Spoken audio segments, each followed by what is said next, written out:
The failing emergency beacon's rhythm painted crimson shadows across Cale Arden's face as awareness dragged itself back through a fog of betrayal. His tactical suit's life support systems wheezed in protest, struggling against Cronex's thin atmosphere. A coppery taste coated his mouth, a mix of his own blood and the acrid tang of critically low recycled oxygen. "Bastards," he rasped, shoving himself up from the debris-littered floor of what was once Cronex Station's main hangar.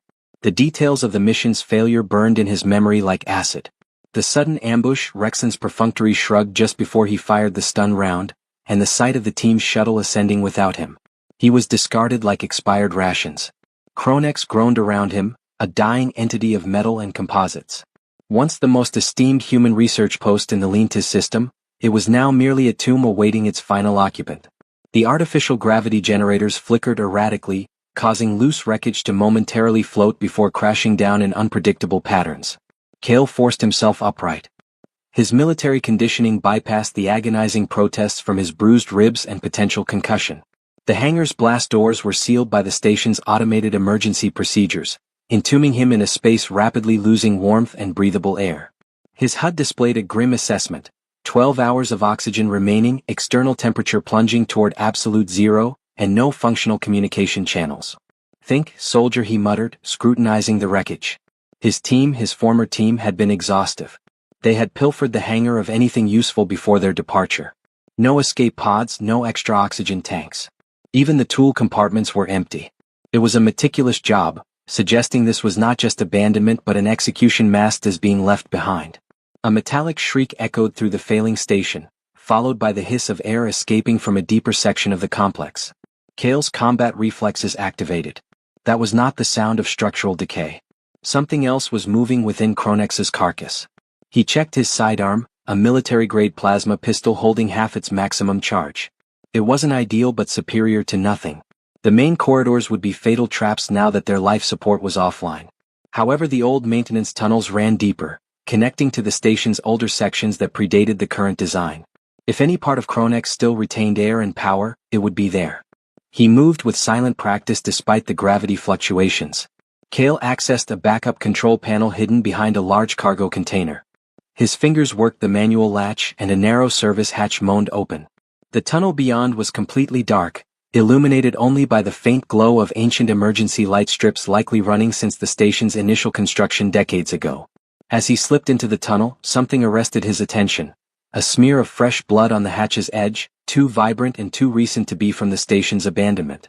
The blood possessed an unusual quality, almost luminescent in the dimness. He carefully touched it with a gloved finger, watching in disbelief as it appeared to subtly shift. Individual cells remained active despite the harsh exposure. What the hell? The blood sample defied all his knowledge of human biology. No human blood cells could survive Cronex's current conditions. Another sound cut through the maintenance tunnel. Footsteps, light and measured, moving with an unnatural grace. Cale's hand gripped his pistol as he proceeded, following the blood trail deeper into the station's core. The path led him through a labyrinth of service passages, past defunct hydroponics bays and deserted crew quarters, constantly descending toward the station's core. The temperature readings on his suit began to rise unexpectedly. Active systems were still running somewhere below, generating heat. The blood trail intensified and Cale noticed a new detail. Symbols were drawn in that same luminous blood on the walls. Ancient script completely unlike human writing, curving and flowing like living calligraphy. He emerged into an enormous chamber that should not have existed according to any station schematic he'd ever seen. The architecture was wrong, featuring organic curves instead of functional human design. Cryogenic pods lined the walls, most were dark and lifeless, their occupants long gone. But at the chamber's center, a cluster of pods hummed with power, their surfaces frosted from active cooling. Cale approached cautiously, his weapon raised. The pods had no standard markings, no corporate or military identifiers. Instead, that same flowing script covered their surfaces. Through the frost-covered viewports, he could distinguish figures, bodies suspended in blue-tinted preservation gel, beings that were neither completely human nor strictly alien. One pod stood open, its inhabitant having recently awoken, judging by the preservation fluid still dripping onto the floor. The blood trail led directly to it. Cale's motion tracker pinged. Movement was detected 30 meters ahead behind a bank of archaic monitors displaying data in undecipherable languages. "I know you're there," he called out, holding his weapon steady but not pointed directly. I'm not here to harm anyone, just trying to survive. Like the figure moved faster than his perception. One instant the space behind the monitors was empty. The next, a woman stood directly before him. Close enough to touch, close enough to kill. She was ethereally beautiful, yet it was a terrible beauty, the kind possessed by a predator perfectly evolved for its purpose.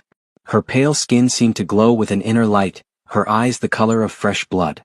And when she spoke he caught the flash of fangs. You bear their scent, she said, her voice producing harmonics that vibrated in his bones.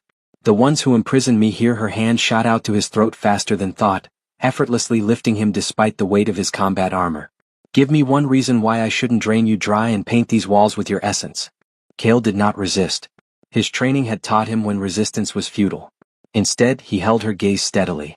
Because whoever locked you in here is the same group that just left me to die. Enemy of my enemy. She studied him with those impossible eyes. He felt something probing the edge of his awareness.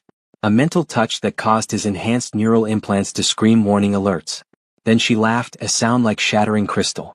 You're not one of the royal guard, not one of the council's dogs. She released him, and he dropped to his knees, gasping.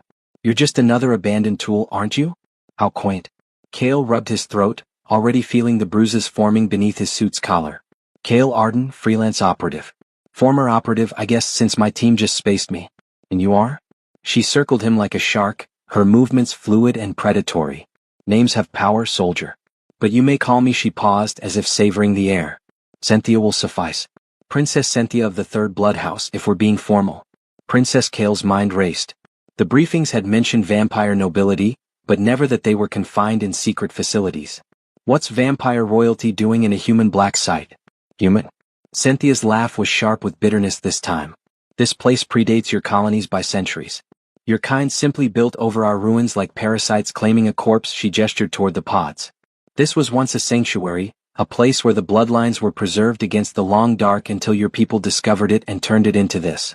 She swayed suddenly, placing one hand on her side. In the better light, Kale could see the wound, a jagged tear in her form-fitting bodysuit that revealed flesh struggling desperately to mend itself. The regeneration that should have been immediate for a vampire was sluggish, faltering. You're hurt. He moved instinctively toward her, and she bared her fangs in immediate warning. Look, I've got medical supplies. Nothing fancy, but your primitive chemicals won't help.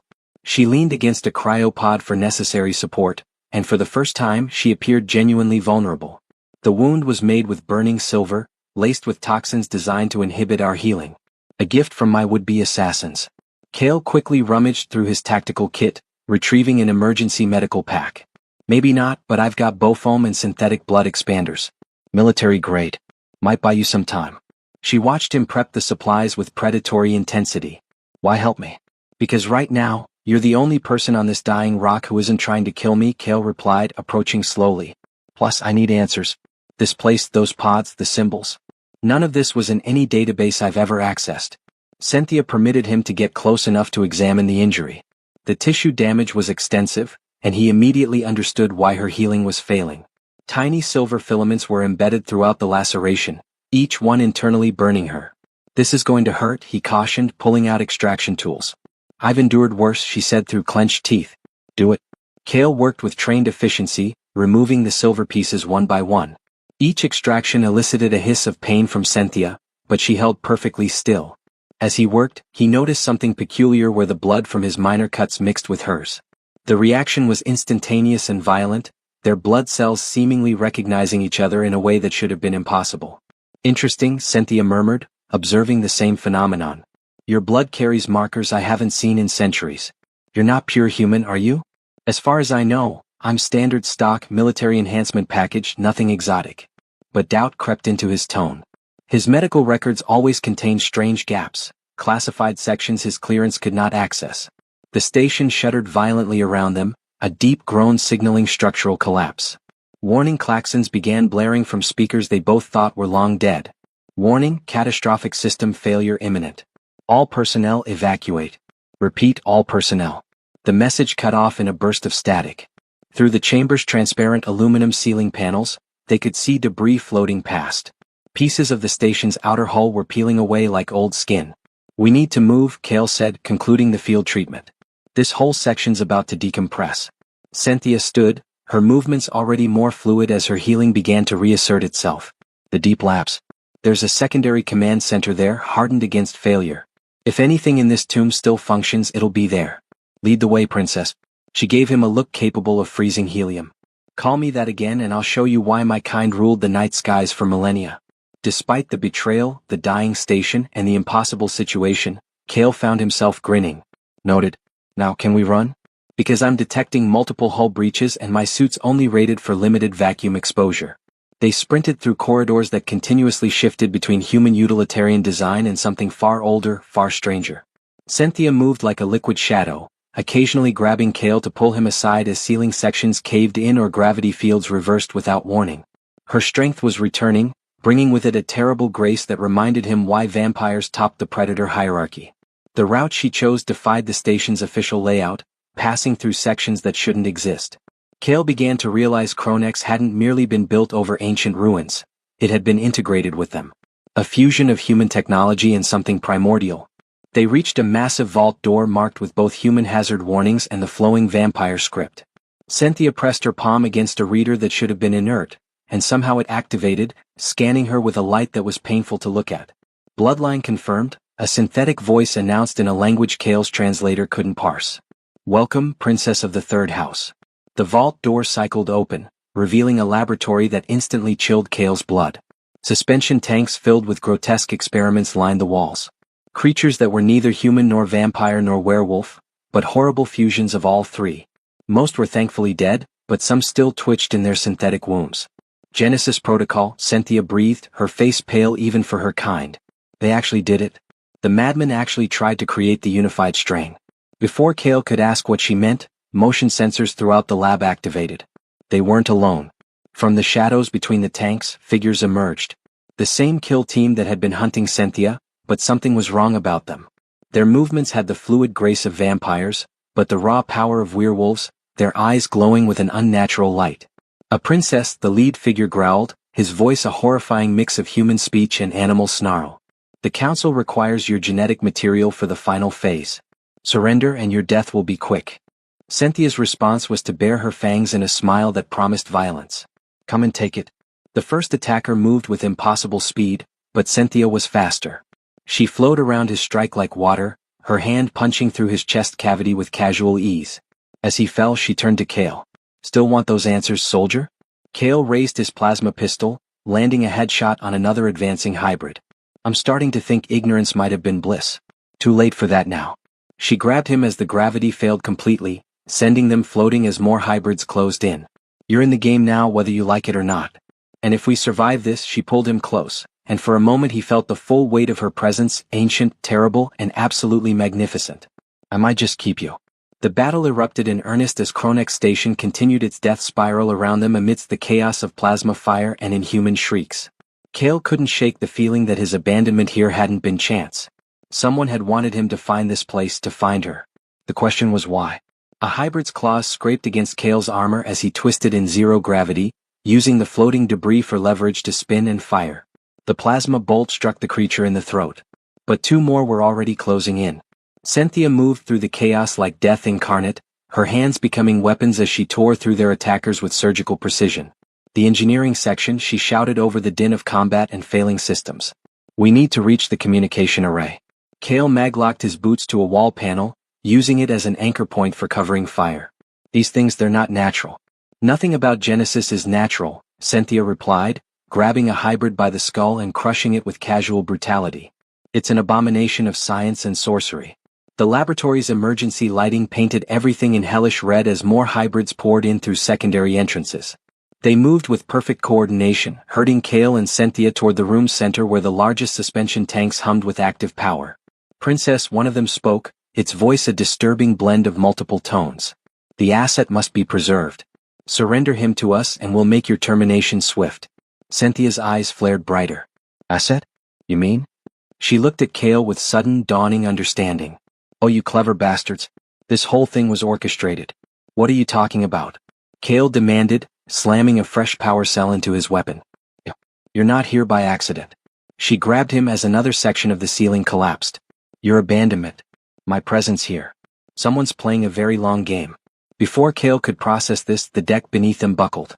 Emergency klaxons shrieked as the laboratory's containment systems failed catastrophically. The suspension tanks began rupturing, spilling their grotesque contents into the zero-gravity environment. Cynthia dragged him toward an access tunnel as half-formed experiments writhed in the air around them, some still trying to complete their arrested development even as they perished. They tumbled through the tunnel as explosive decompression chased them, sealing emergency bulkheads in their wake. The ancient vampire sections of the station seemed to recognize Cynthia, opening paths that should have been locked for centuries. They emerged in a massive chamber that served as a junction between the old and new sections of Kronex. Here, human technology had been grafted onto vampire architecture like a parasite. Banks of computers hummed with emergency power, displaying data streams in multiple languages. The communication array should be. Cynthia froze, her predator instincts flaring. The attack came from above. A figure dropped from the vaulted ceiling. Female Lupin features were partially transformed, moving with lethal grace. Kale recognized the combat style immediately. Vara, the Wolf Clan's most feared strategic operative. "Hello, Princess," Vara said, her amber eyes gleaming. "I've been waiting for you to arrive at this particular junction. Both of you actually." Cynthia positioned herself between Vara and Kale. "The clan serves the Genesis Council now? How disappointing." "The clan serves survival," Vara replied, beginning to circle them. "And Genesis represents evolution. The future. A future where the arbitrary boundaries between our species no longer matter." "You mean a future where we're all slaves to whatever abomination the Council creates?" Cynthia spat. Vara's laugh was like breaking glass. Spoken like true royalty, always so concerned with bloodline purity. Her gaze shifted to Kale. "Do you know what you carry in your veins, human? Why the princess's healing accelerated when your blood touched hers?" "Enough games," Cynthia snarled. But Kale caught the uncertainty in her voice. "No games, just truth." Vara pulled out a bioscanner, its display showing complex genetic readouts. Kale Arden, military designation Delta 77. Parents unknown, raised in state facilities. Exceptional physical capabilities, perfect psychological profile for enhancement. She smiled, showing teeth that were too sharp. "You were designed, soldier, built from birth to be the perfect genetic bridge." Kale felt an ice-cold dread that had nothing to do with the station's failing life support. "That's impossible. Is it? How many gaps are in your medical records? How many childhood memories feel more like implants than experiences?" Vara's words cut deep because they rang true. "You're Generation Zero of the Genesis Protocol, the proof of concept." Cynthia's hand found his, squeezing with non-human strength. "It doesn't matter what he was designed to be. He chose to help me. Did he? Or was that programmed too?" Vara's transformation accelerated, her form growing larger, more bestial. "Let's test these legendary genetics, shall we?" The werewolf attacked with primal fury, her claws leaving gouges in the metal flooring. Cynthia met her charge head-on, vampire speed against Lupin's strength. They collided with the force of a meteor impact, sending shock waves through the chamber. Kale tried to get a clear shot, but the two warriors moved too fast, their combat a deadly dance of fang and claw. Sparks flew as Vara's claws met Cynthia's hardened skin, while the vampire strikes left deep wounds that healed almost instantly. A terminal near Kale sparked to life, displaying urgent messages. The station's AI had been trying to communicate. He scanned the data while keeping one eye on the battle, and what he read made his blood run cold. "Cynthia, the station's orbit is decaying faster than calculated. We've got maybe 20 minutes before we hit the atmosphere." The distraction cost her. Vara's claws found purchase, raking across Cynthia's back and sending her spinning into a bank of equipment. The werewolf pressed her advantage, but Kale was already moving. His enhanced reflexes instantly engaged as he fired 3 plasma bolts directly into Vara's chest. The werewolf staggered backward but remained standing. Impressive reaction time. "The enhancements are working perfectly." She retrieved a small beacon-like device from her tactical vest. "The retrieval team will be pleased." Before either Cynthia or Kale could stop her, she immediately activated it. Kale's neural implants shrieked warnings as targeting lasers painted both of them. Orbital strike incoming. He grabbed Cynthia, who was still recovering from the claw wounds, and dove for cover just as the ceiling exploded inward. It wasn't an orbital strike, it was a military-grade drop pod, smashing through Kronex's superstructure as if it were cardboard. The pod's doors blew open and more hybrids emerged. These wore advanced combat armor integrating both human technology and alien biologics. "Secure the asset," their leader commanded. "Terminate the princess." Cynthia rose to her feet, her wounds already closing. The rage in her eyes was terrifying. "You want him? Come through me." What followed was carnage. Cynthia abandoned all pretense of restraint, becoming the apex predator her species had evolved to be. She moved through the hybrids like a scythe through wheat, painting the walls with their engineered blood. Kale fought alongside her, his military training amplified by something profound. Instincts he hadn't known he possessed. Reflexes that exceeded his suit's parameters. When his weapon ran dry, he grabbed a hybrid's arm mid-swing and twisted with strength that surprised even him. The bones snapped like kindling, and Kale drove his boot through the creature's chest with force that sent it flying across the chamber. The programming is activating, Vara observed from her position near the drop pod, her wounds healing rapidly. Stress response triggers the dormant sequences. Fascinating. Shut up, Kale snarled. But even as he fought, he could feel something changing inside him. His vision sharpened beyond human norms. He could hear the heartbeats of his enemies, smell their engineered blood, and predict their movements before they made them. Cynthia noticed too. As they fought back to back, she spoke urgently. Whatever's happening to you, don't let it control you. You're more than their programming. How do you know? Because a weapon wouldn't have helped me. A weapon wouldn't have made the choice you made. She spun, decapitating a hybrid with her bare hand. You're not their asset. You're Kale Arden, and right now you're mine. The possessive tone in her voice triggered something primal in Kale's altered genetics. He felt a connection snap into place.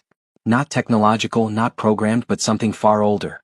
The blood bond vampires spoke of in legend, now twisted through his hybrid genetics into something new. Impossible, Vara breathed, watching as Kale and Cynthia began moving in perfect synchronization. The Genesis protocol doesn't account for actual bonding. It's supposed to be purely biological. Your first mistake, Cynthia said coldly, was thinking you could reduce us to mere biology. Together they carved through the remaining hybrids. When the last one fell, only Vara remained, backed against her drop pod. The werewolf strategist looked between them with something like fear. This changes everything, she said. If natural bonding can override Genesis programming, then the entire protocol. Cynthia moved faster than thought, her hand wrapping around Vara's throat. Where is the Genesis archive? Vara laughed, blood bubbling from her lips. You think I'd tell you? The Council has worked for centuries toward this goal. The unification of the bloodlines. The end of the eternal war. The end of free will, Cynthia corrected. Genesis isn't about unity. It's about control. Perhaps, but it's too late to stop it now. Vara's eyes found Kale. You're already changing, soldier. Can't you feel it? The hunger growing. Soon you'll need to feed. And when you do. Cynthia's hand tightened, cutting off her words. Where is the archive? Deck 17, Vara gasped. But you'll never make it. Station's dying in the Guardians? She convulsed, foam tinged with silver appearing at her lips. A suicide implant had been activated remotely. Cynthia dropped the corpse in disgust. Deck 17, Kale repeated, already pulling up station schematics on a partially functioning terminal. That's in the original vampire section, deep core. Of course it is, Cynthia said bitterly. They would hide their abomination in our most sacred spaces. The station shuddered again, more violently this time. Through the breached ceiling, they could see Cronex's debris field growing as entire sections broke away. The moon's surface was visible now, rushing up to meet them. We need to move, Kale said. But as he turned, a wave of dizziness struck him. His vision blurred, then sharpened beyond belief. He could see Cynthia's circulatory system through her skin. Hear the thunder of her ancient heart. A hunger alien and overwhelming clawed at his insides. The change. Cynthia caught him as he staggered. Var was right. Your hybrid nature is asserting itself. You'll need to feed soon. Feed on what? She met his eyes steadily. On me. It's the only way to stabilize the transformation. My blood will give your system an anchor, something to pattern itself against instead of tearing you apart. That's insane. Everything about this is insane. She cupped his face with unexpected tenderness. But I won't let them win. I won't let them turn you into their weapon. The hunger spiked and Kale's control shattered. His enhanced senses overwhelmed him. He could taste Cynthia's power in the air, feel the electric potential of her blood calling to his corrupted cells. His teeth ached as they began to change and he jerked away from her. No, I won't become a monster. You already are one, she said gently. We all are. The question is, will you be their monster or your own? Another impact violently shook the station. Through the viewing ports, escape pods were launching from other sections. The station's automated systems were giving the remaining experiments one last chance at freedom, or as Kale realized with horror, a chance to spread the contamination. The Genesis archive he forced out through gritted teeth. We need to find it. Stop this. Cynthia nodded. Can you move? Do I have a choice? Together, they plunged deeper into Cronex's dying heart, racing against time, transformation, and the machinations of the Genesis Council. Behind them, Vara's drop pod began transmitting on encrypted channels, alerting forces throughout the system that the asset had been located and the princess survived. The real hunt was about to begin. The descent into Chronex's core was a nightmare of failing systems and temporal distortions. The vampire sections of the station operated on principles that defied human physics. Corridors that folded back on themselves, gravity fields that flowed like water, and doorways that opened onto spaces larger than should have been possible. Kale stumbled again, his transforming body rebelling against movement. The hunger was intensifying. An agonizing emptiness threatened to consume his sanity. Every heartbeat from Cynthia was thunder in his ears. Every breath she took was a siren call to the predator awakening in his genes. "Here," she said, pulling him into an alcove as another section of ceiling collapsed behind them. "We're not going to make it if you're fighting yourself every step." "I can manage." "No, you can't." She pulled back her collar, exposing the pale column of her throat. "And I won't watch you tear yourself apart out of misguided pride." The sight of her pulse point broke something in Kale. His vision went red, then crystalline clear. He moved without conscious thought, pinning her against the wall with unexpected strength. She didn't resist, even as his transformed teeth found her neck. The first taste of her blood was like lightning through his system. Not just sustenance but information. Memories that weren't his flooded through the connection. Ancient wars between the species. The first attempts at creating hybrids. The horror of the Genesis Council's true goals. He saw Cynthia's assassination attempt through her eyes, felt her rage upon discovering her own brother's betrayal. "Enough," she gasped, and somehow he found the strength to pull away. The change in him was immediate. The chaotic transformation stabilized, his hybrid nature finding balance in her ancient bloodline. But more than that, he could feel her presence in his mind now. A connection that went beyond the physical. "What did you do to me?" "Saved your life." She wiped blood from her neck, "the wounds already healing and possibly doomed us both." Blood bonding with a hybrid is forbidden for good reason. What? Because it creates something new, something the Genesis Council didn't account for in their careful calculations. She studied him with those crimson eyes. "You're not just a bridge between species anymore, Kale. You're something unprecedented." The station groaned around them, metal shrieking as gravitational forces tore at its structure. Through their new connection, Kale could feel Cynthia's urgency, her desperate need to reach the archive before it was too late. They pushed deeper, navigating by instinct more than sight as the lighting systems failed entirely. Kale's transformed vision pierced the darkness easily, now revealing passages covered in that flowing vampire script. The words seemed to shift and change as he watched, responding to Cynthia's presence.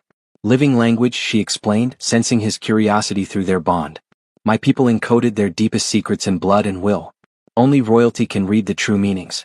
They reached a vast chamber where the vampire architecture dominated completely. Crystalline structures grew from the walls like frozen blood, pulsing with faint bioluminescence. At the center stood a massive door marked with warnings in a dozen languages. "The synthesis chamber," Cynthia breathed, "where the first experiments were conducted before humans even arrived in this system." "Your people experimented with Genesis?" "Not Genesis, something worse." She approached the door carefully. "We called it the convergence, the forced evolution of all bloodlines into a single controllable species. My ancestors sealed it away after the first catastrophic failure. And humans found it. Humans improved it. Combined our biological mastery with their technology, created Genesis." The door opened onto horror. The synthesis chamber was vast, its walls lined with pods similar to those in the laboratory, but far older, more organic. These weren't just preservation units. They were transformation chambers designed to break down genetic structures and rebuild them according to program parameters. Most were dark, their contents long dead. But at the chamber's heart, a cluster of active pods hummed with malevolent purpose. Inside, Kale could see bodies in various stages of transformation. Human, vampire, werewolf, and things that defied classification. Active subjects, he noted, checking his weapon though he knew it would be useless against what was coming. Guardians, Cynthia corrected. The Genesis Council's ultimate safeguard. As if summoned by her words, the pods began their release sequence. Preservation fluid drained away as the creatures within awakened. 7 figures that had once been individuals of the 3 species were now transformed into something else entirely. They moved in perfect unison, their minds linked by Genesis programming. No words were needed. They attacked as one organism with 7 bodies. Kale and Cynthia were forced apart immediately, each facing multiple opponents whose abilities shifted and adapted with each exchange. Kale's hybrid nature gave him advantages, But these creatures had been designed specifically to counter all three bloodlines. When he used vampire speed, they responded with werewolf strength. When he relied on human tactics, they predicted with vampire prescience. One guardian's claws raked across his back, tearing through armor like paper. Another's bite injected venom that made his hybrid blood burn. He could hear Cynthia fighting desperately on the other side of the chamber, feel her pain through their connection as the guardians pressed their attack. "The archive," she shouted. "It's in the central console. I need—" Her words cut off in a scream as one of the guardians lifted her by the throat. Cale felt her pain as his own, and something inside him snapped. The careful control he'd maintained over his transformation shattered completely. He changed not into a vampire or werewolf or human warrior but something new. His body moved with impossible grace, strength flowing through forms that shouldn't exist. The hybrid blood Cynthia had stabilized evolved again, finding new patterns, new possibilities. The guardians actually paused, their linked minds struggling to process what he'd become. In that moment of hesitation, Cale struck. He moved through them like a force of nature, not fighting but flowing, using their own perfectly coordinated movements against them. One by one they fell. Not dead. Genesis creations were notoriously hard to kill, but disabled. Their synchronized perfection was disrupted by something outside their programming parameters. Cynthia dropped to the floor, gasping. "Oh, I don't know." Cale helped her up, noting how his hand had changed. Not quite human anymore, but not vampire or werewolf either. "I just knew what to do." She looked at him with something like awe. "The blood bond. You're not following Genesis programming. You're writing new patterns in real time." They reached the central console together. It was a fusion of vampire biotechnology and human computing, its interface requiring both genetic authorization and technical knowledge. Cynthia provided the former while Cale handled the latter, their minds working in concert through their connection. The Genesis archive unfolded before them like a poisonous flower. Decades of research, thousands of experiments, genetic maps of every major bloodline in the Lentis system, and at its heart the Genesis protocol itself. Not just a plan for creating hybrids, but for replacing all existing species with a single controlled organism. Total genetic hegemony, Cale read, his voice hollow. Every living thing in the system converted or eliminated, a single species under council control. It's worse than that. Cynthia pointed to tactical displays showing fleet movements. They're already deploying seeding ships headed for every world, every colony. In the chaos of the coming war, they'll release the Genesis virus. Or the one they're about to start. Blame my assassination on human radicals. Claim werewolf terrorists destroyed Kronex. Let the three species tear each other apart while Genesis spreads through the survivors. Cale's enhanced senses picked up new threats. Movement in the corridors beyond the chamber. We need to download everything and get out. There's no point. Even if we survive, who would believe us? A disgraced soldier and a supposedly dead princess? Then we make them believe. He began the download process, his hybrid-enhanced neural implants interfacing directly with the archive. We find allies. Expose the council. Stop this before. Pain exploded through his skull as the archive's defenses activated. Not technological safeguards, but biological ones designed to destroy any mind that tried to steal its secrets. Cale screamed as hostile code invaded his neural pathways, trying to burn out his brain. Cynthia caught him as he convulsed, her hands going to his temples. Through their bond, she poured her own mental strength into him, her ancient will battling the archive's attacks. Together they fought through the pain, downloading terabyte after terabyte of damning evidence. The chamber's temperature plummeted as Kronex's day voltage accelerated. Ice began forming on Kythe walls as the last of the atmosphere bled away. Through the transparent ceiling, they could see the moon's surface rushing up. Impact in minutes now. Got it? Cale gasped, blood running from his nose. The download was complete, stored in his enhanced neural systems. Now we need an escape route that doesn't exist. Cynthia finished. Unless... She looked at the transformation pods, then at him. How much do you trust me with your life? Apparently, completely. Good, because this is going to be unpleasant. She began activating one of the pods, reprogramming it with her royal command codes. These chambers were designed for transformation, but they're also the most heavily armored things on this station. If we can modify the preservation systems, turn them into escape pods. Cale understood immediately. But the G-forces alone will definitely kill you unless you complete your transformation first. She met his eyes steadily. Become what you were meant to be. Not their weapon, but evolution's answer to their control. The station screamed around them, its death throes shaking the entire chamber. Debris began falling from the ceiling as structural integrity finally failed completely. Do it, Cale decided. They sealed themselves into adjacent pods as Kronex Station began its final plunge. The preservation fluid flooded in, but instead of sedating them, Cynthia had programmed it to accelerate transformation while maintaining consciousness. The pain was beyond description. Every cell in Kale's body screamed as his hybrid nature finally fully expressed itself. Through their bond, he felt Cynthia undergoing her own transformation, not into something new, but into something more, something powerful enough to survive what was coming. The station impacted the atmosphere like a meteor. The transformation pods tore free from the disintegrating superstructure, their armored shells glowing white-hot as they plummeted toward the moon's surface. Inside, two beings that began the day as natural enemies evolved into something that might save their civilizations or destroy them. Consciousness fled as impact approached, but not before Kale heard Cynthia's voice in his mind, clear despite the chaos. Whatever happens next, remember you chose this, not them. The pod struck the surface of Kronex with the force of falling stars, carving deep furrows through the ancient regolith before finally resting in the shadow of abandoned mining towers. Above, the remaining debris of the station continued to rain down, each impact another nail in the moon's coffin. But in those two pods something new stirred. Something the Genesis Council, for all their planning, hadn't anticipated. Evolution, it seemed, had its own agenda. The salvage crew that found them 3 days later almost didn't recognize the pods as escape vehicles. Buried deep in impact craters, covered in moon dust and debris, they looked more like ancient artifacts than modern technology. Captain Rex Morrison of the independent freighter Broken Chain was about to mark them as scrap when his scanner picked up life signs. Impossible, his tech specialist muttered, checking the readings twice. Nothing could survive that impact.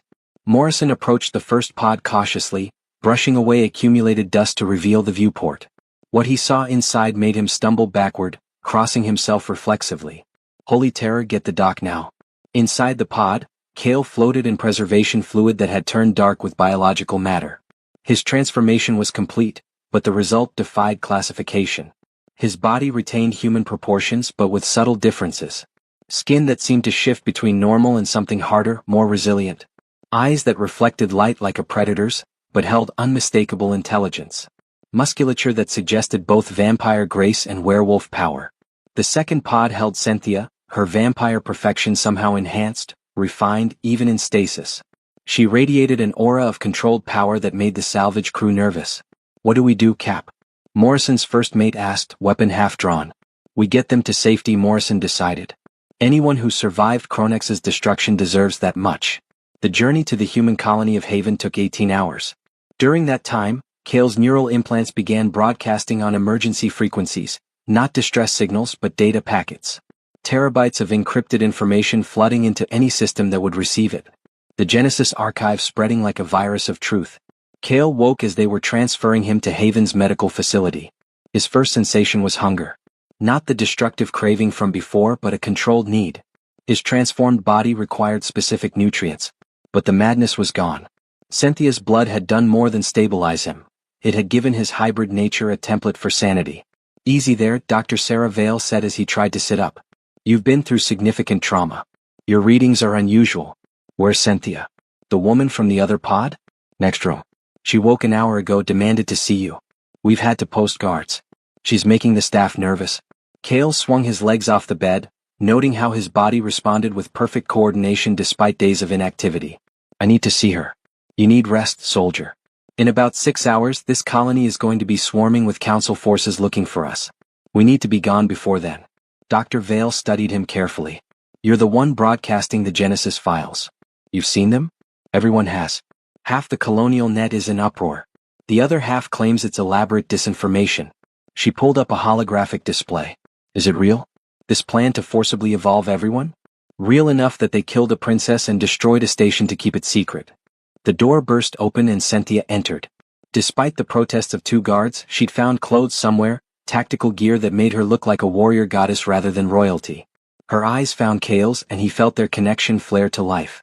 You survived the transformation, she said, approaching slowly. Fully integrated. I wasn't sure it was possible. What am I now? Free, she answered simply. Genesis wanted to create controlled evolution. You became something else. Evolution without chains. Dr. Vale looked between them. The blood work shows genetic markers I've never seen. You're not vampire, werewolf, or human anymore, but somehow you're stable. That shouldn't be possible. A lot of impossible things are about to happen, Cynthia said. She turned to the doctor. We need transportation, weapons, and allies willing to believe the truth. I might know someone, Dr. Vale admitted. Captain Morrison isn't just a salvager. He runs refugee extractions from conflict zones. If anyone would be willing to help. An alarm began blaring through the facility. Through the windows they could see ships descending. Not military vessels but unmarked transports. Council cleanup crews. Too late, Cale muttered, then louder. Everyone out. This isn't a raid. It's a sterilization. The first explosion took out the facility's communication array. The second targeted the power grid. In the darkness that followed, Cale's enhanced vision became their advantage. He led a group of medical staff through service corridors while Cynthia covered their retreat. The council forces were efficient, methodical. They moved through the facility with practiced ease, eliminating witnesses and destroying evidence, but they'd been briefed on standard vampires and werewolves, not what Cale and Cynthia had become. The first kill team to encounter them lasted less than 30 seconds. Cale moved through them like smoke. His hybrid nature allowing him to predict their attacks before they made them. Cynthia was more direct. Her enhanced vampire abilities turning her into a whirlwind of precise violence.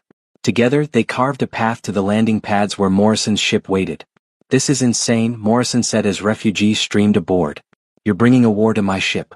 The war's already here, Cynthia replied. The only choice is which side you're on.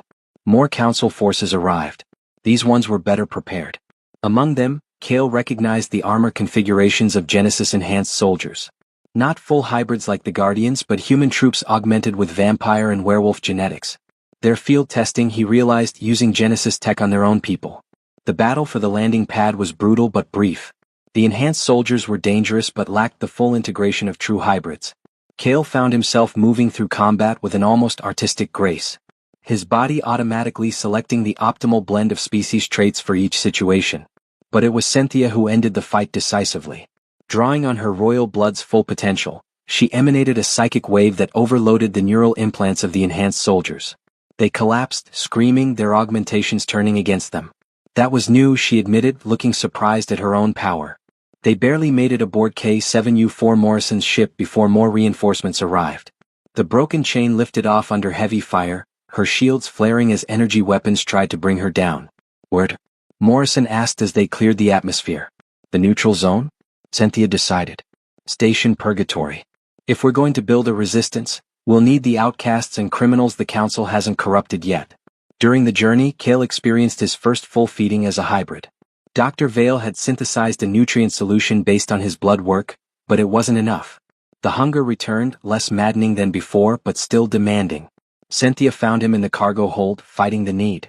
You can't starve yourself, she said gently. Your body needs what it needs. IHJ7UN-T become a parasite. Then don't.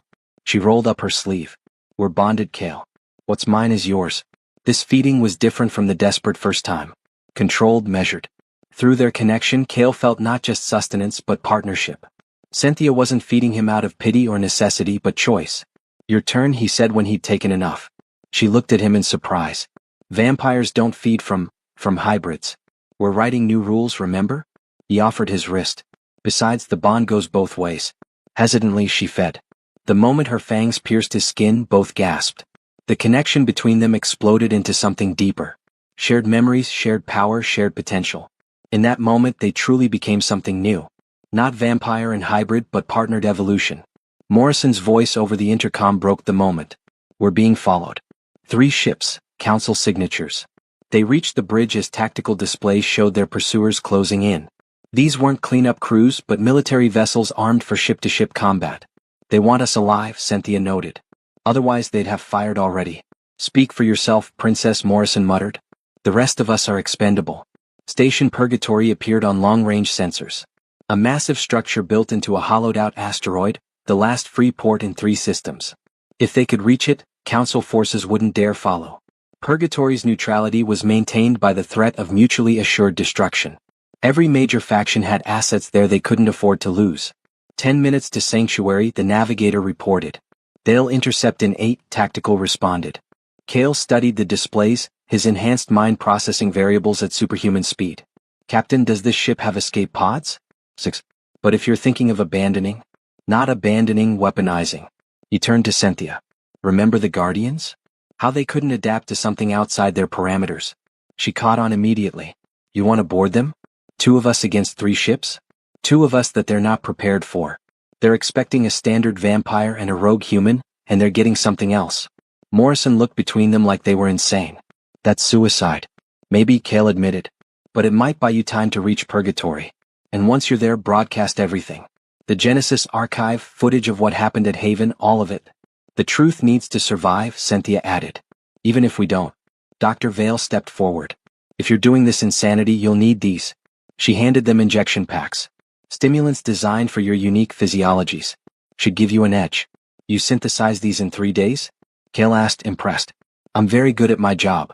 Also terrified of what happens if Genesis succeeds. They prepared quickly. Morrison's crew, hardened by years of dangerous runs, worked with practiced efficiency to modify 2 escape pods for their insane plan. Weapons, minimal life support, and engines pushed far beyond safety specifications. As they sealed themselves into the pods, Cynthia spoke through their bond. If this fails, it won't. But if it does, then we'll have shown them that their perfect control isn't so perfect. That evolution finds a way. The pods launched simultaneously, rocketing toward the pursuing ships like missiles. Council forces reacted with confusion. Escape pods were for fleeing, not attacking. That confusion cost them precious seconds. Cale's pod slammed into the lead ship's hull, cutting through armor with shaped charges Morrison's crew had hastily attached. He burst from the wreckage into the ship's corridor, moving before the crew could process what was happening. The ship's internal defenses were designed for normal boarders. Cale was anything but normal. He flowed through their security like water. His hybrid nature adapted instantly to each challenge. When they flooded sections with vampire-specific toxins, his human resilience protected him. When they used sonic weapons meant to disable werewolves, his vampire aspects shrugged them off. Through their bond, he felt Cynthia carving through her own target with ruthless efficiency. Her enhanced abilities made her nearly untouchable, a royal vampire elevated beyond her species' already formidable baseline. The 3rd ship tried to help its sisters, but that meant turning away from the broken chain. Morrison didn't waste the opportunity, pushing his engines past Redline to reach Purgatory's protective envelope. Inside the lead ship, Cale reached the bridge. The captain, a Genesis-enhanced human, stood ready with his command crew. They'd formed a defensive line, weapons trained on the single access point. Surrender, the captain ordered. You're outnumbered and outgunned. Cale laughed, a sound that held traces of all 3 species. You still don't understand. You're not fighting what your briefings prepared you for. He moved, not with vampire speed or werewolf strength or human tactics, but with all 3 woven into something unprecedented. The bridge crew's coordinated defense shattered against an enemy that defied their training. When the last body fell, Cale accessed the ship systems. The Genesis archive had included command codes, administrative overrides. He used them now, turning the ship's weapons on its sister vessel, the one Cynthia hadn't boarded. Through the viewports, he watched it die in nuclear fire. A moment later, Cynthia's ship began broadcasting surrender codes. She'd taken control as well. Morrison, this is Cale. You're clear to dock. You crazy bastards actually did it? They met in Purgatory's docking ring.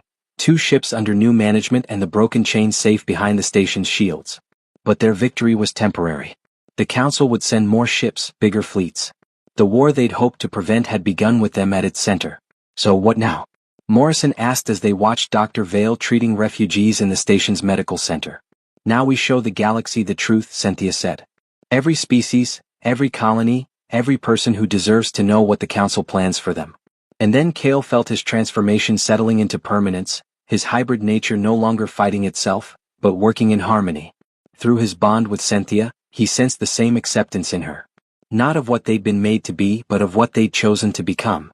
Then we evolve, he said. On our terms, not theirs. The Genesis War had begun, but its outcome was far from certain. In trying to control evolution, the Council had instead unleashed it.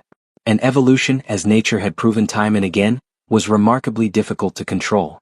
The journey to the Blood Citadel took them through contested space, where the first skirmishes of the Genesis War had already begun. News of Cronex's destruction and the leaked archive data had shattered the fragile peace between species. Some colonies declared independence from the Council. Others demanded proof of the conspiracy, and a few had already begun implementing their own versions of Genesis technology. It's chaos out there, Morrison reported as they navigated between battle debris. The Council's lost control of the narrative. Good, Cynthia said from her position at the tactical station. Chaos we can work with. Order would have meant they'd already won. Cale stood at the viewport, watching a human destroyer exchange fire with a vampire patrol craft. His enhanced vision could see the subtle wrongness in both ships' movements. Genesis-enhanced crews not fully transformed, but no longer purely their original species. They're accelerating the timeline, he noted. Mass deployment instead of careful integration. Desperation, Cynthia agreed. Our escape forced their hand. Dr. Vale entered the bridge, her face grave. We have a problem. Those nutrient solutions I synthesized, they're not enough anymore. You're both burning through resources at an accelerated rate. Meaning? Morrison asked. Meaning they need to feed properly soon or their transformations could destabilize. Cale felt the truth of her words in the growing hunger that gnawed at his core. The synthetic substitutes had been a stopgap, nothing more. His hybrid nature demanded more complex sustenance. Not just blood, but the life force it carries. 74D. The Citadel will have what we need, Cynthia assured them. But Cale caught the 0740 uncertainty in her mental voice through their bond. HJ7U. 2 days out from their destination they encountered their first real test. A council interdiction fleet had blockaded the approaches to vampire space, screening all traffic for Genesis contamination or fugitives matching their descriptions. 12 ships, Tactical reported, with mixed human and vampire crews, all showing Genesis enhancement signatures. We can't fight that, Morrison stated flatly. We don't need to, Cynthia said. She moved to the communication station. I'm invoking the right of royal return. That's a myth, Morrison protested.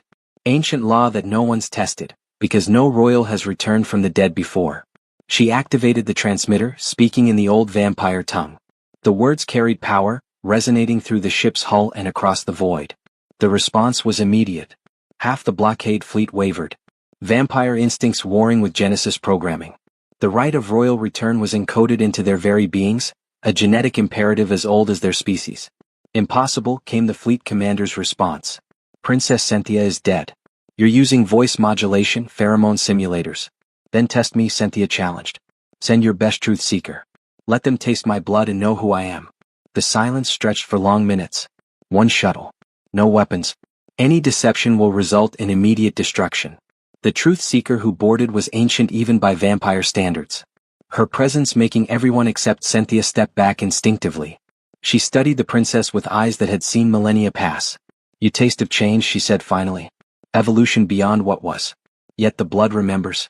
You are Cynthia of the third house. And yet more. The council tried to kill me. I survived. I adapted. Cynthia gestured to Cale. As did he. The truth seeker's attention turned to Cale, and he felt her mind probe his transformed nature. Her eyes widened. Impossible. True synthesis, not forced convergence. Oh. Choice, Cale answered. We chose each other. Chose change. Genesis imposes. We evolved. The ancient vampire circled them both. Her movements predatory despite her apparent frailty. The council will not accept this. Your existence threatens everything they've built. Then we'll threaten more than their plans, Cynthia promised. Let us pass or explain to the fleet lords why you prevented royal blood from returning home. The truth seeker smiled, showing fangs that had tasted centuries. Oh child, I wouldn't dream of stopping you. The chaos you'll cause in the Citadel will be entertaining. She turned to leave, pausing at the shuttle bay door. A word of warning. Your brother has claimed the throne in your absence. He styles himself king now. Let him. We'll see how long a usurper's crown sits easy when the rightful heir returns.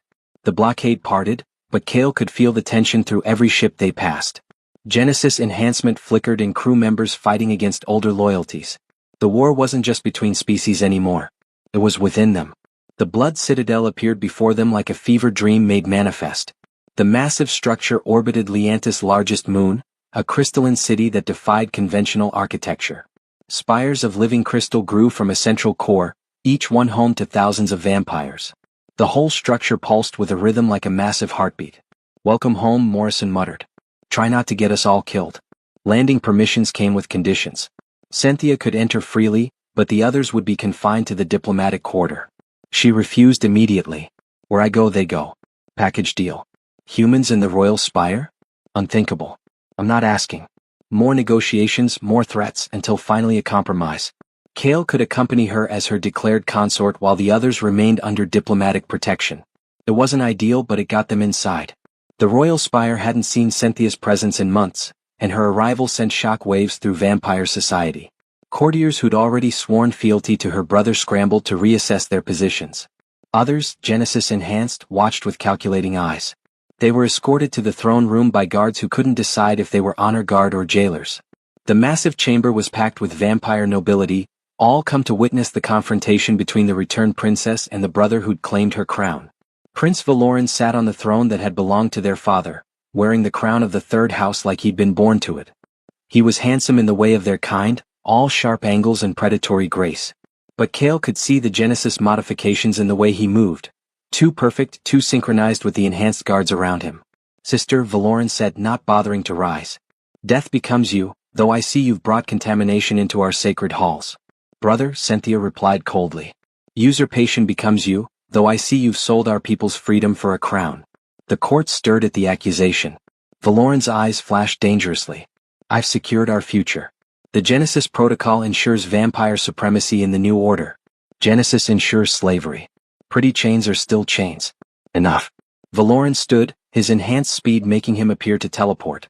You abandoned your responsibilities, disappeared into human space and now returned corrupted by their blood. You have no claim here. I have every claim. Cynthia stepped forward and Kale moved with her, their synchronized motion making the guards tense. I am blood of the third house, daughter of kings, and I name you traitor to our species. The formal accusation required a formal response. Valoran smiled coldly. Then let the blood decide. Trial by combat, sister, as tradition demands. Accepted. Cynthia's response was immediate.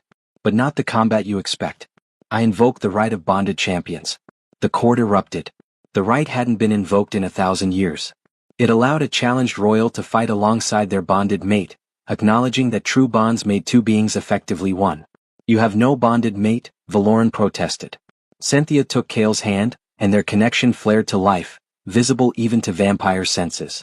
The authenticity of their bond was undeniable, written in the way their life forces intertwined. Now I do. Valoran's perfect composure cracked. A human?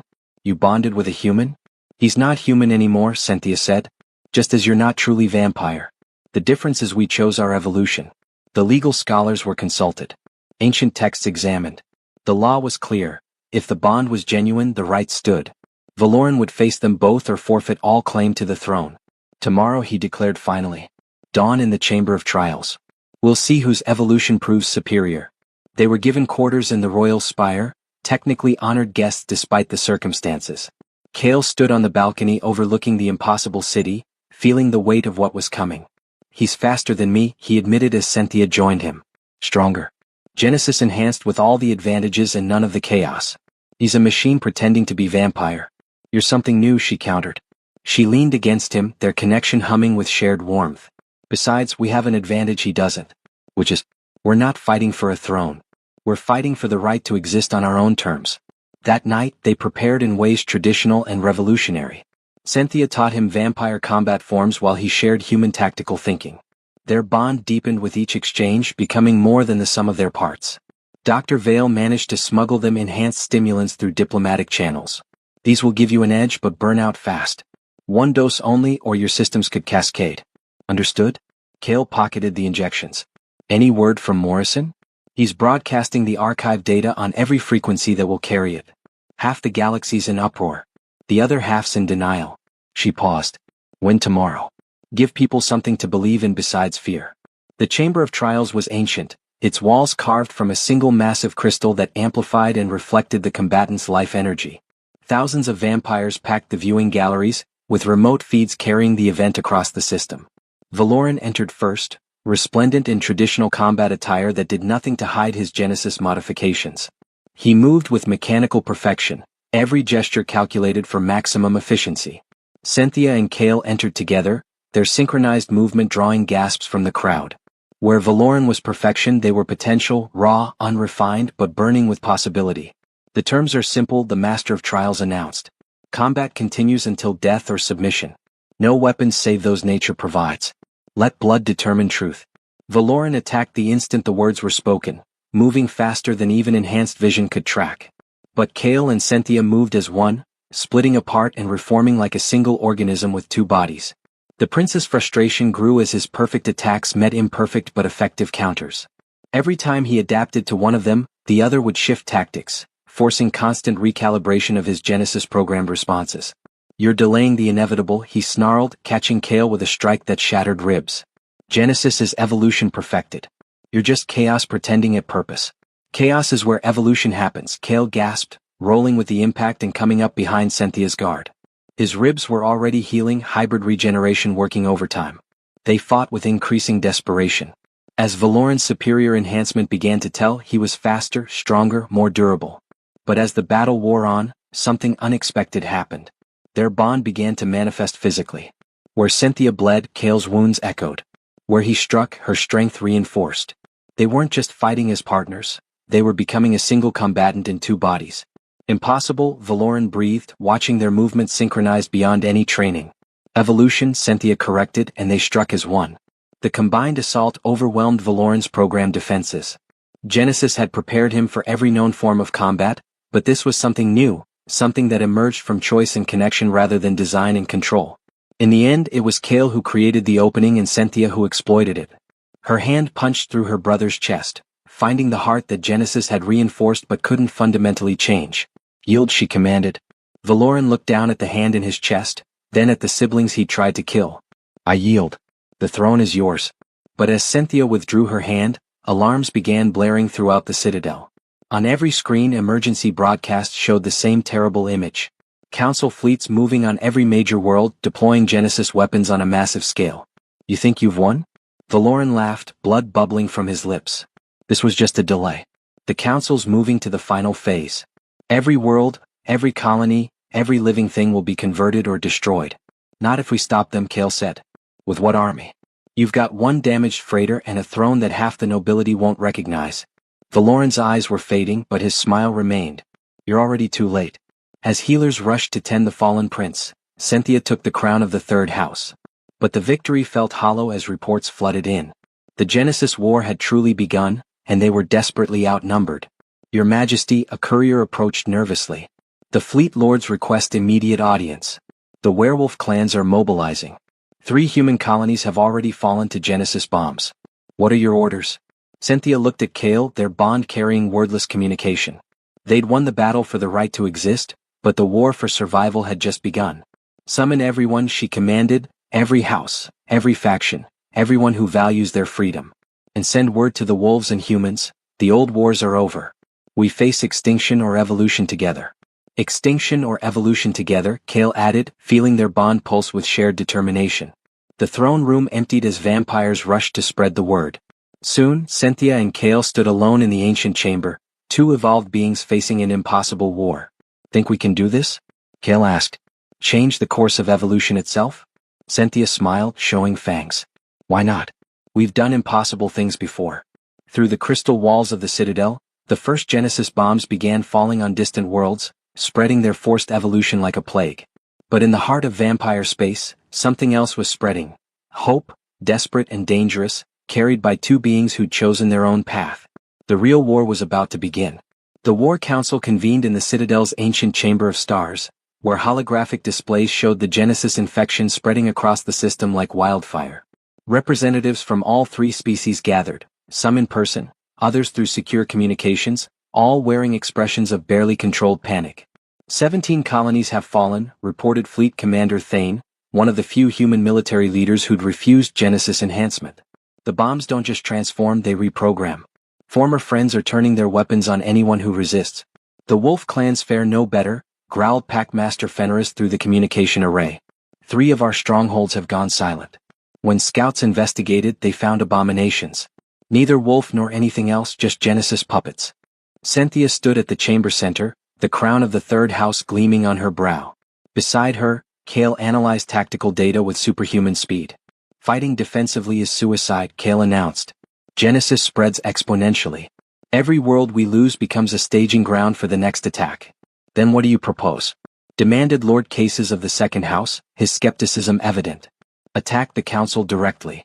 They're holed up in the Nexus station with the combined fleets of all Genesis converted forces. Not attack, Cynthia said. Evolve. The chamber erupted in confused voices until she raised her hand for silence. Genesis forces evolution through control. But evolution's true power comes from adaptation, from choice. We've proven it's possible. She gestured to Kale. 1 human, 1 vampire, choosing connection over control. The result, something Genesis can't predict or counter. You're suggesting we all undergo this bonding? Lord Cases asked, incredulous. I'm suggesting we give people a choice. Genesis or genuine evolution, control or connection. She activated the central display, showing the data Kale had extracted from the archive. The Genesis virus has a fatal flaw. It assumes isolation. Each converted being is a closed system, perfect but static. Our evolution is open, adaptive. We can create antibodies to their virus. Antibodies? Dr. Vale stepped forward, having arrived on one of Morrison's emergency runs. I've been analyzing the princesses and Kale's blood samples. Their bonding created something unprecedented. A genetic template that actively resists Genesis programming. If we could synthesize it, distribute it? You want to infect the entire system with your bond? Lord Cases laughed bitterly. Replace one forced evolution with another. Not infect. Offer. Kale moved to the tactical display. We create distribution centers on every free world. Anyone who wants protection from Genesis can choose it. But it only works with genuine connection. Forcing it would be as useless as Genesis itself. The debate raged for hours. Some called it madness, others desperate hope. But as reports continued flowing in, more worlds falling, more fleets turning, even the skeptics began to listen. Finally, Packmaster Fenris spoke the words that would change everything. The northern clans will try it. Better to evolve by choice than be enslaved by design. One by one, others agreed. Not all. Some vampires fled to distant holdings. Some human colonies declared isolation. Some wolf packs went to ground. But enough remained. Enough to begin. The next days blurred together in desperate preparation. Dr. Vale worked with vampire biotechnicians and human geneticists to create the evolution serum. Not a virus like Genesis, but a catalyst that would allow willing beings to form genuine bonds across species lines. Morrison's smuggling network became a lifeline, running the serum to threatened worlds. Combat formations were reorganized, pairing beings who showed bonding compatibility. The old prejudices died hard, but the threat of Genesis conversion proved a powerful motivator. Kale stood in the Citadel's war room, coordinating the resistance when he felt Cynthia's mind touch his through their bond. She was in the ritual chamber, overseeing the first mass bonding ceremony. It's working. Her mental voice carried wonder. 100 pairs so far. Vampire and human, wolf and vampire. Even a three-way bond between one of each. They're all different, all unique. Genesis won't know how to counter that many variations, Kale replied. But his attention was drawn to new alerts. Cynthia, we have a problem. Major fleet movement from the Nexus. They're not waiting anymore. The Genesis armada that emerged from jump space dwarfed anything in recorded history. Over 1,000 ships, all crewed by perfectly synchronized Genesis converts. At its head, a massive dreadnought that sensors identified as the Council's mobile command center. All free forces, the armada broadcast on every frequency. You have one solar rotation to surrender. Accept Genesis peacefully or be converted by force. There is no third option. Actually, there is, Cynthia replied, her voice carrying across the same frequencies. Evolution without chains, connection without control. We reject your false unity. The response came not in words but in weapons fire. The siege of the Blood Citadel had begun. The first wave hit the Citadel's shields like a hammer. Ancient defenses strained against Genesis-enhanced weapons. But the defenders had evolved too. Bonded pairs and fighters moved with perfect intuition, anticipating attacks before they came. Mixed crews on larger vessels found strengths none possessed alone. Kale commanded from the Citadel's tactical center, while Cynthia led sorties in person. Their bond let them coordinate on a level Genesis couldn't match. Not programmed perfection but adaptive harmony. Breach in Sector 7. Someone shouted. Bonded teams 3 and 5. Respond. Kale ordered. Through the tactical display, he watched the paired fighters dance through enemy formations, their movements beautiful in their unpredictability. The battle raged for hours. For every Genesis ship destroyed, 2 more seemed to take its place. But something was happening on the enemy side. Glitches in their perfect coordination. Moments of hesitation. The bonds are interfering with Genesis programming, Dr. Vale reported from her monitoring station. Every time our people get close, it's like static in their system. Then let's get closer. Cynthia decided what followed would be remembered as the madness of the Blood Queen. Cynthia led a strike force directly into the enemy formation, not to destroy ships but to board them. Each vessel they touched became a battleground between evolution models. Kale felt her exhilaration through their bond as she carved through Genesis converts. But more importantly, he felt what happened when her blood touched theirs. The rigid Genesis programming cracked, just for moments, allowing the original personality to surface. Help me, one convert gasped in that moment of clarity. Please. They couldn't save them all, but they saved some. Each freed convert became a voice for choice, a living example that Genesis wasn't irreversible. The tide turned when Vara reappeared. Not the Vara who died on Kronex, but her sister, pack leader of the southern clans, who'd undergone one of the first successful wolf-vampire bondings. She arrived with a fleet of converted merchant vessels turned warships, crewed by the most unlikely allies the galaxy had ever seen. For my sister's memory, for the choice she never had. She broadcast. The reinforcements hit the Genesis flank hard, but more importantly they brought innovation. Wolfpack tactics merged with vampire precision. No two ships fought the same way, and Genesis couldn't adapt fast enough. In the chaos, a small strike team made for the command dreadnought. Kale and Cynthia led them, accompanied by bonded pairs representing every combination imaginable. Their target, the Genesis core, the central processor that coordinated the entire conversion network. The dreadnought's interior was a nightmare of organic technology and forced perfection. The core's ahead, Kale said, reading signs his hybrid senses could interpret. But we knew you were coming, a familiar voice interrupted.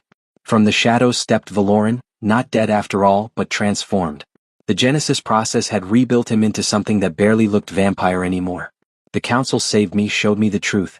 Your chaos will destroy everything. Only Genesis can save us from ourselves. By destroying who we are, Cynthia faced her brother, pain and determination warring in her expression. That's not salvation. It's suicide. They fought through corridors that shifted like living things. Valoran had become Genesis's perfect warrior, but perfection had its limits. Where he moved with programmed precision, Kale and Cynthia flowed with earned harmony. The battle carried them into the core chamber itself, a vast space where the Genesis intelligence resided in crystalline matrices. You cannot destroy it, Valoran said as they fought.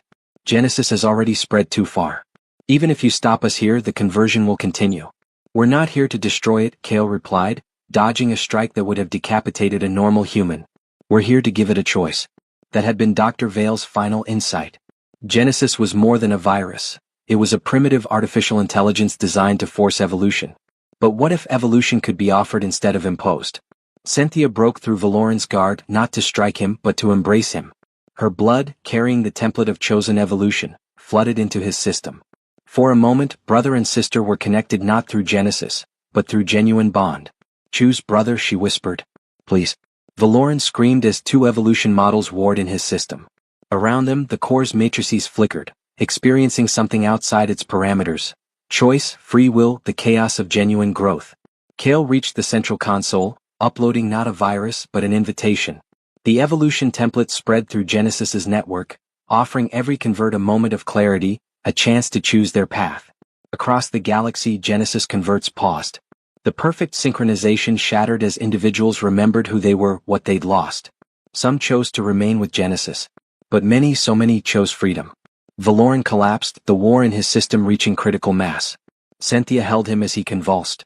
When he finally stilled, his eyes were clear for the first time in months. Sister, he gasped. I remembered the Council. They promised peace through unity, but it was all lies, just control. Endless control. It's over now, she assured him. No. Valoran gripped her hand with desperate strength. The Council's real leadership was never here. They're hidden, waiting. If Genesis fails, they have contingencies. Weapons that will. Alarm shrieked as the dreadnought began its self-destruct sequence. The core, faced with the chaos of choice, was choosing its own ending rather than accept evolution. The strike team made it to their escape ships just as the dreadnought's heart began to collapse. The explosion lit the void like a new star. With it went the Genesis coordination network, leaving thousands of converts free but lost. All forces, this is Queen Cynthia, she broadcast from their fleeing shuttle. The Genesis core is destroyed, but the war isn't over. We need to help the freed, protect the vulnerable, and prepare for whatever the Council plans next. The journey back to the Citadel was surreal. The massive Genesis fleet was dissolving into chaos. The defenders had won, but victory felt fragile. In the throne room, now converted to a medical center for the wounded, Cynthia and Kale stood before the assembled leaders. We've won a battle, Cynthia addressed them. But my brother's warning is clear. The Council remains and they won't accept this defeat. We need to unite, not through force but through choice. The bonds we formed are just the beginning. What are you proposing? Thane asked. A new alliance. Not vampire, human or wolf but evolved. Those who choose connection over isolation, growth over stagnation. She removed the crown of the third house, setting it aside. I won't rule as queen of one species, but serve as a voice for all who choose freedom. One by one, others stepped forward. Fenris of the wolves, Thane of the humans, even Lord Cases, won over by the evidence of success. They formed a circle, each extending a hand to those beside them. For evolution, they said in unison. For choice. Cynthia found Kale on the same balcony where they'd prepared for the trial. Your thoughts? She asked. Valoran's warning. The council's contingencies. We've stirred the nest, but we haven't found the queen. Then we keep evolving, keep growing, make ourselves strong enough to face whatever comes. She took his hand, their bond humming with shared purpose. Together. Together, he agreed. In the medical center, Valoran's eyes opened. The war between evolution models had ended in synthesis. He was something new now, a bridge between possibilities. Sister, he whispered to the monitoring medic. Tell my sister the council's location. I remember now. The dark between stars, the station they call Omega. They're waiting, planning. Tell her. As his message spread through the resistance, plans began forming. The war wasn't over. It had evolved just like they had. The resistance had been born in chaos and choice. Now it would be tested by the council's final gambit at Station Omega.